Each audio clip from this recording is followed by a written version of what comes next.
யாருடைய நினைவாவது நம்ம மனதை போட்டு வேதனைப்படுத்துகிறதா? நல்லா பழகியிருப்போம், கொண்டிருப்போம், அன்பாக நாம் செயல்கள் செஞ்சுருப்போம்.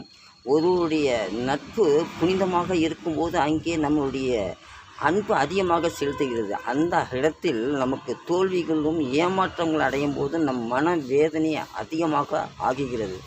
அப்படிப்பட்ட சமயத்தில் இந்த மனதுக்கு சந்தோஷத்துக்கு நம்மளுடைய கெட்ட பழக்கங்கள் தான் போகும். தண்ணி அடிக்கிறது, பீடி அடிக்கிறது, அது அடிக்கிறது, இது அடிக்கிறது, மனசத்தை கொஞ்சம் காயப்படுத்துவதை நம்ம சந்தோஷமாக இருக்கும். கொஞ்ச நிமிஷத்துக்கு அந்த போதையில் நம்ம தடுமாற்றம் அடையாமல் இருப்பதற்காக அந்த போதைகளை நம்ம யூஸ் பண்ண போகிறோம்.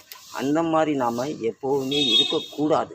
ஏனென்றால் நம்மளுடைய உண்மையான அன்பை தெரிந்திக்க முடியாத ஒரு நபருக்காக நாம் தன்னை அழித்து கொள்வது நமக்கு நல்லது இல்லை, நம்மளுடைய பிறப்புக்கும் நல்லது இல்லை, இந்த மனித இனத்தில் நாம் பிறந்ததுக்கு ஒரு அர்த்தமும் இல்லை.